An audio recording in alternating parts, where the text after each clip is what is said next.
I'm here with Osiris, and Osiris, your name has a very special meaning, I understand. So tell us a little bit of what your name means. It means Egyptian god. Egyptian god. Okay, but today you're not an Egyptian god. Today you are Doctor Strange, right?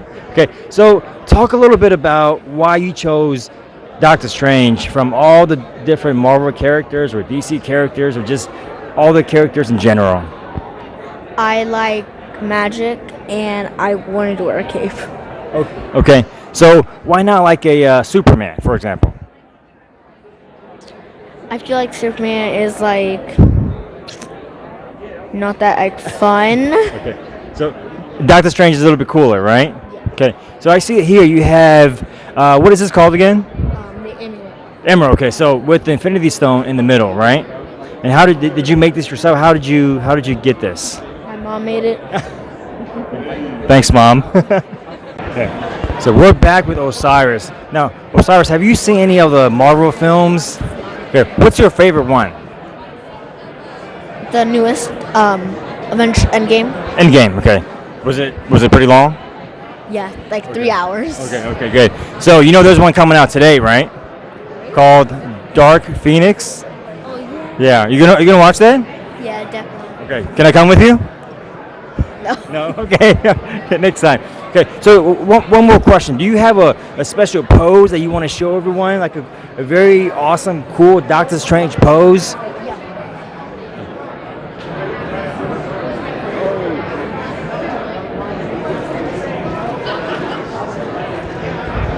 Welcome back, guys. We are here with Big Mike on the show of Two Guys in the Comic Book. Big Mike, thanks again for joining me here. Always a pleasure. Look, you're almost going to be a co-host. Hey, Listen, take my job. I won't have a job anymore. cut the check. You know how Anthony Mackie says, cut the check. Yeah. So I want to show you something else. I was at the Comic Con last weekend, and I was able to interview Arthur, the Zombie King. Oh, wow. Take a okay. look.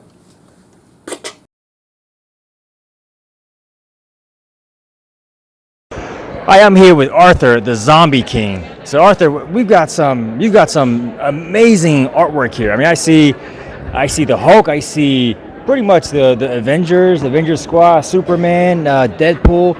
Can you tell me a little bit about your artwork and how did you come up with all this, all this ideas of how to, paint something in so many different ways? Zombified. Yeah, I'm actually, they call me the Zombie King.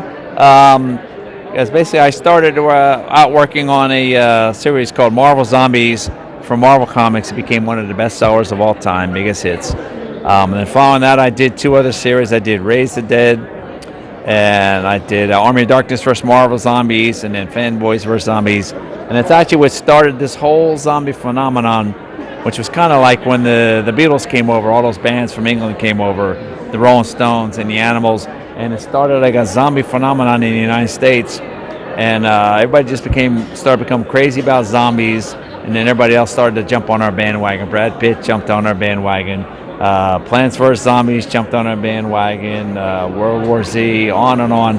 Toyota started putting zombies in their car commercials. So this is where it started. It really started with Marvel Zombies. I'm classically trained. My training is 16th century Dutch and Italian, so I'm really trained to paint religious art. But I'm actually from the East Village. That's like the pop culture, one of the pop culture hubs in the world. It's where Andy Warhol comes from, where punk music, new wave music, rap music, all that fashion, all the poetry, and the great literature all comes from the West Village and the East Village. Okay. So I'm from there. I'm the latest export from the East Village in New York City, and I do the zombies. Okay. And so I want to ask you. So so it's in addition to creating these fantastic paintings, Yeah. you're involved with Marvel and DC, right? Right, So correct, can you talk a little bit about your involvement and what is it that you do with them? Yeah, I'm a freelancer, so I work for everybody. For the last 10 years, I've been working primarily with Marvel. I think back in 2006, they wanted me to sign an exclusive contract with them, so I signed an exclusive contract with them. And they started to throw me all their horror titles, so I kind of became the go-to guy for horror stuff.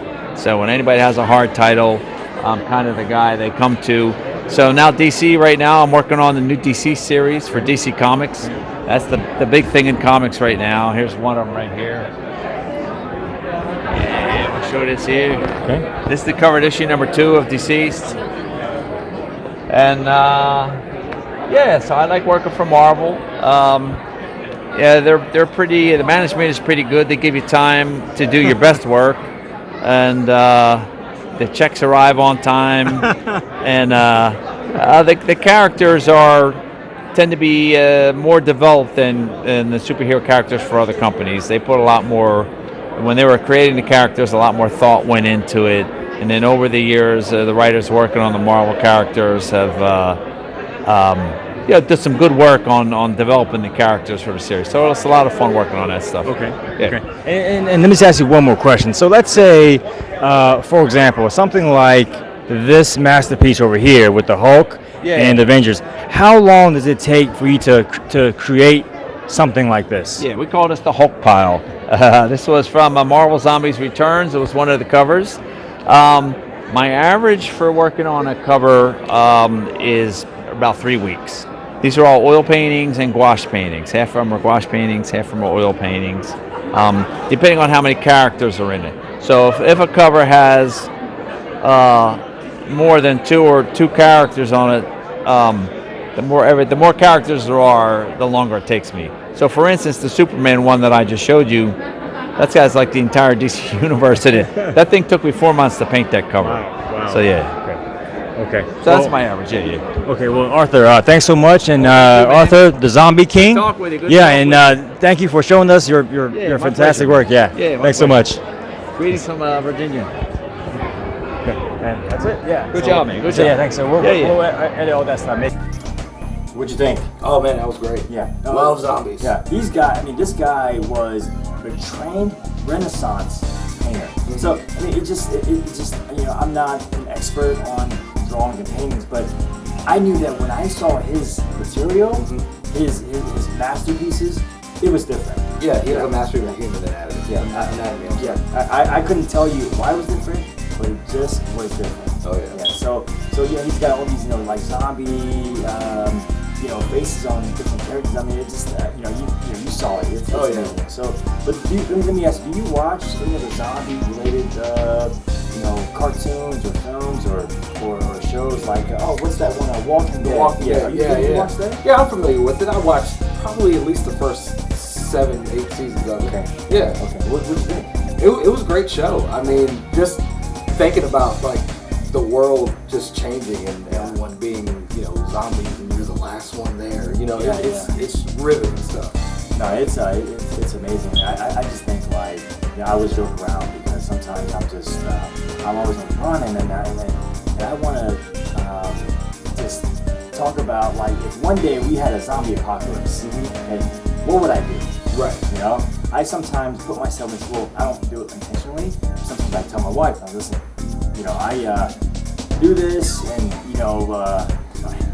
so yeah, all this zombie talk, and actually I want to show you a clip. Take it from the director himself, Nick.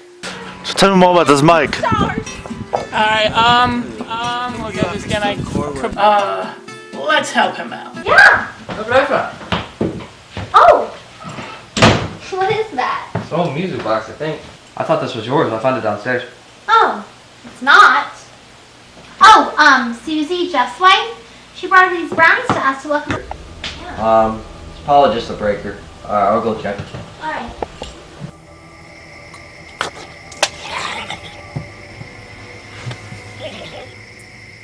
Good morning. I'm gonna open up these blinds. Come What, you don't like them? No, not really. I'll go ahead and get this one. Thanks. Sweetie, What? you may want to look at this.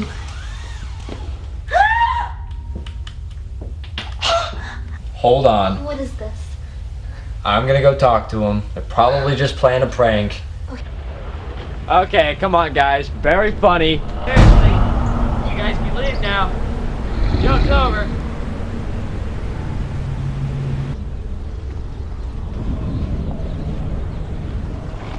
Steve, what are we supposed to do? We can try the cops.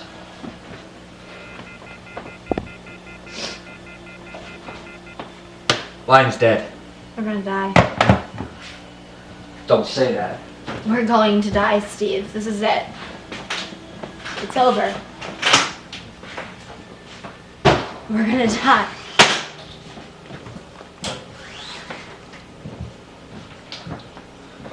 I don't know what to do yet. Let me think of something. Let's go to the basement.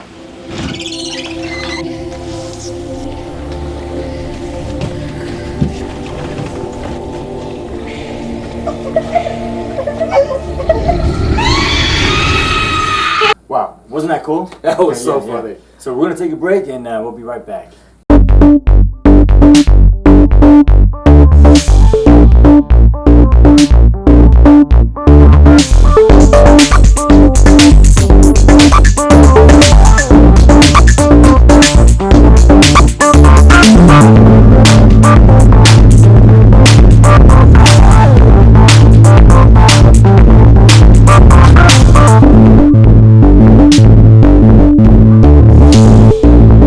Welcome back, and we're talking about zombies today.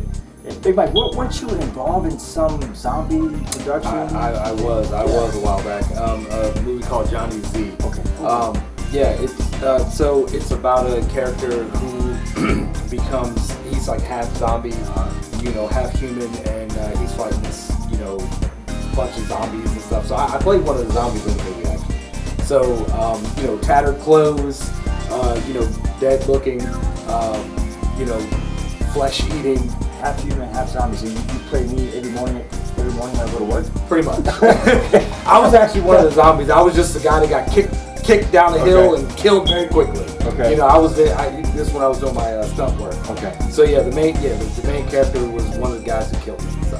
Well, a friend of mine, Joanne Abbott, she actually does makeup for zombie makeup for movies. Cool. So let me show you a clip. All real right. quick.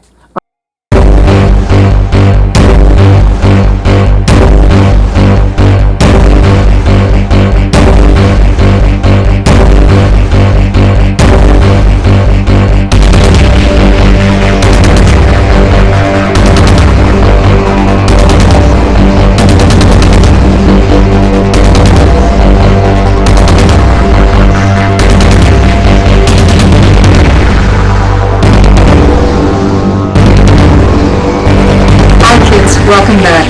Along with being a clown and a puppeteer, I'm also an artist, and I'm a makeup artist. In fact, I do the kind of makeup called special effects makeup. Now, you've probably seen some horror movies or something with zombies or vampires. Well, I love to make zombies. Zombies are a lot of fun to make. They're not real, but we have a lot of fun making them. And we make them out of simple things like latex that you would make balls out of, or silicone that you might have for toys, ketchup, food coloring, honey. That's what we use to make the blood. And I actually sculpt things that are called prostheses, which you stick on people's faces or on their arms. And I'm going to show you how I do this. Now, this is some of my prosthetics that I have started to sculpt. Most of these are teeth. If you look closely, you can see that these are actually teeth here. And it's sculpted out of regular old clay that doesn't ever dry. This is the oil-based clay. And what I've got here is I've got these things called dams around the outside.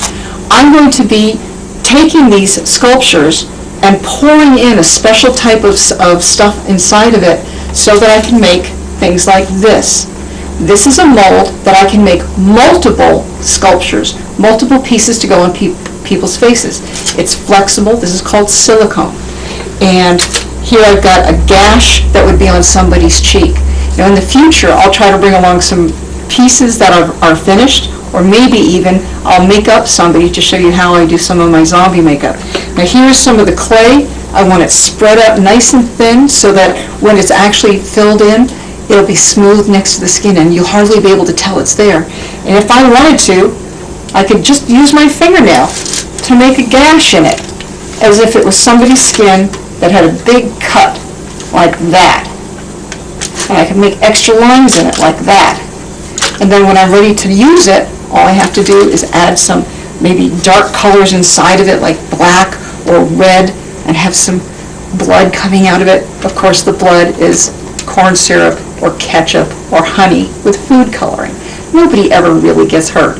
And there's no real zombies. You don't have to worry about it. Even if you go to the movies, don't believe it. It's not real. They're not going to get you. Okay? I hope you like this, and I hope I'll be able to show you the rest of this when this is all done next time. Take care. Wow. What'd you think? Wasn't that cool? Man, she's got talent. Yeah.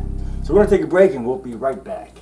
Okay. Inside it because when the doors open here, it brings in all this fog that it creates, and it can set the alarms off. So I can't show its full glory, but on our website we do have that. But this is remote control. So I do all the paint work and design work on this. We had some other people help us do the construction of the actual design, but a great guy, Felix, he actually is the engineer behind it, the aerospace engineer actually, who did the control systems and remote control. So we can turn this thing, left and right, and we push the button here. It technically will fire a 3-second sequence, and it'll shoot this out with recoil. And the cannons go up and down, go left and right, and it also has other sound systems like the alarm that you'd hear on the Death Star, right? So imagine this with smoke, it lights up everything, so it's a really cool prop. The truck itself, turn that down. The truck itself has a couple cool things that it does. You can see inside. Okay. So let's follow Eric inside to see what the inside of the truck looks like. So it has so this is obviously not stock.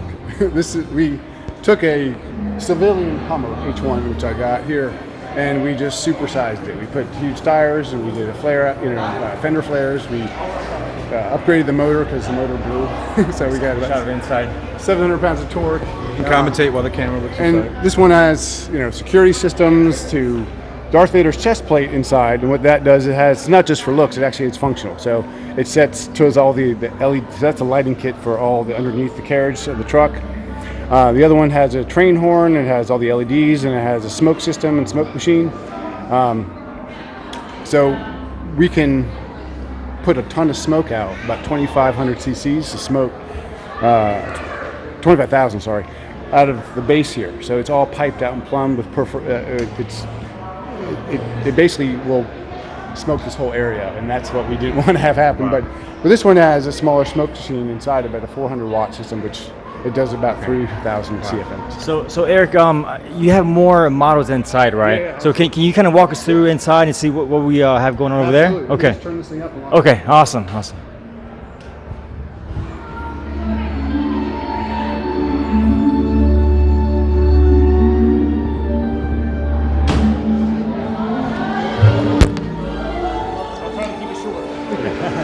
good. That's great.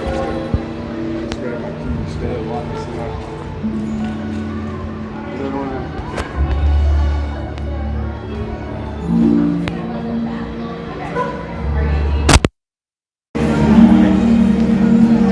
Going inside? Yeah.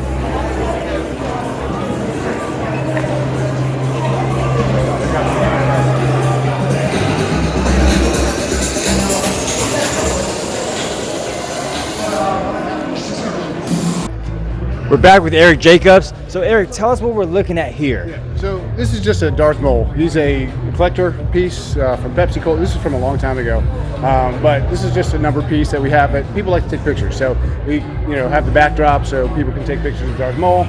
And I guess we can move on to. Okay. Yeah. So this is amazing. I mean, how long did it take to create something like this? So this was a Millennium Falcon Extraordinaire. So there's only a few hundred of these that were actually 700 technically from Toys R Us 20 years ago. 500 were given away, and then many of them got destroyed. But this was one of the pieces that we got lucky enough to get, and we took this one down, took everything apart, put resin inside it, and we recreated this with a smoke system, sound system, and lighting kit. And obviously the weathering and the painting and stuff like that we used. These were actually from my mom's art supplies. That Wow. So Eric, then over here I see you have a R2-D2. Well, let's turn this thing on real quick. Okay. So. See how this thing. Okay. It's all a remote control hotkey. So. Okay, and then we also have some of the other models over here that we have lighting kits and sound kits. This is kind of a. You want to take a real quick picture of how we take these apart. So this is what we'll do. We'll take some of these electronics out of some of these storytellers, and we'll build them in here with a sound system and remote control, so we can set off all these things. This is in process of building. Okay. Wow. That's amazing. Wow. So then we have R2. Obviously R2. He's fully mobile. We also are finishing up this weekend. One of our we have amazing volunteers, and one of our volunteers is finishing off our full-size BB-8. He was supposed to be debuted this weekend here, but unfortunately they're just finishing the paint work today and this weekend, so he'll be fully functional driving unit. So we just have some Jawas here, and these are the X-Wings that I painted these with the same art supplies from my mom. And we're raffling off 50/50s, and we're doing the money that we generate from the sales from these X-Wings and the 50/50 raffles. We give back to, like for example, at the NIH, we bought dozens and dozens of toys and stuffed animals, and what we'll do is we'll give all those to the kids and for that experience. So we brought the truck up and had a great time. So that's like what our nonprofit does here. Okay. Eric, thanks so much. So if someone wanted to get involved, would they just buy a raffle ticket? Can you just kind of walk us through a little bit of how this works? Sure. So this is a 50/50 raffle. So we have different pricing for a different number of tickets, and what will happen is at the end of the event tomorrow, we're going to draw a winner, and that winner gets half of the proceeds, and the other half gets donated to our nonprofit, so we can put it back into those to buy more toys and cool stuff for kids. And same thing with this. These are just straight sales, and money goes right into the nonprofit. So, yeah. Well, Eric, thanks so much, and this is beyond amazing. Yeah, thanks for coming out here and showcasing this fantastic work of Star Wars for all the fans and hopefully future to be fans. Yeah, thanks, Eric. Appreciate it. Thanks.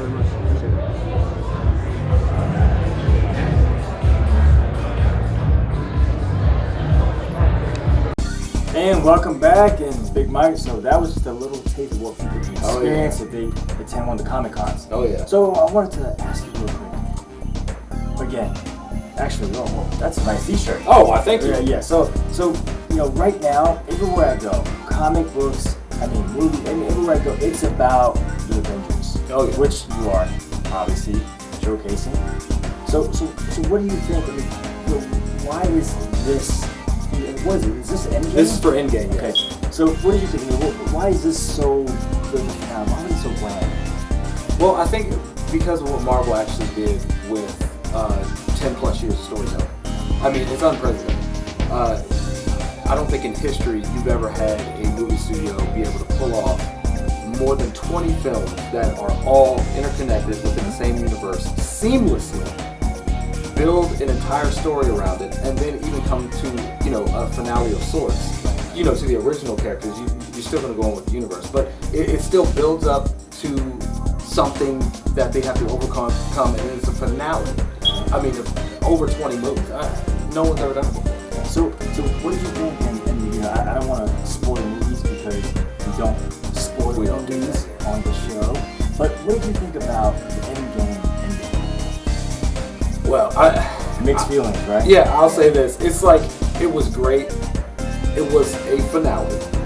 But you know, not that when you come to love, you know, something and certain characters or whatever, you hate to see something come to an end. Correct. And so, you know, as great as it was, and you're like, man, you know, that chapter is over. You know, it's just like, you know, you're turning, you got to go to another chapter, you got to do something else, but you still want to turn the page back, you know, sometimes as well. Yeah, so there's well, again, we don't spoil movies here, but someone once said, part of the journey is the end. Yes. Right? Yes. Who said that? Robert Downey Jr. Yes. Right. Yes, the man so, himself, Iron so Man. we'll leave it at that. Okay. Yeah. And so let me ask you, you know about the next phase, which is phase 4. Yes. Right? And again, we already know you are a huge Black Panther fan, right? You know about Black Panther 2. It's in the works. It's in the works. Okay. So let's say if you got a call and they say, hey, Big Mike, give us an idea for Black Panther 2. What would you say? Honestly, because I'm a comic book guy at heart, Okay. and I love just like throwing in things that a lot of people don't know. So what I would love to see happen is you in the movie. Yes, that First, too. I want to be in the movie. Yeah, first I want to be in the movie. Give me a bit card. But secondly, so a lot of people don't know that Black Panther's first appearance was actually in the Fantastic Four in 1966. So Fantastic Four was pretty much Marvel's biggest property back then in the comics. So they wanted to introduce a character to say, hey, you know, make a big impact. So they were the powerhouse team. The Fantastic Four was. So Black Panther T'Challa, he sneaks into the Baxter Building, which no one can do.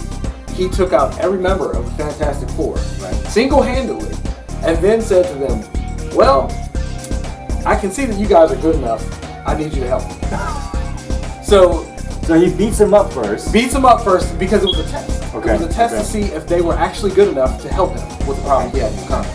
So that was actually Black Panther's first appearance. Okay. And so they wanted to make that big of a hit in the market to say, hey, this guy's for real that we're introducing right now, because he just took out our biggest superhero team, you know, at the time. Our A squad. Yeah, our A squad.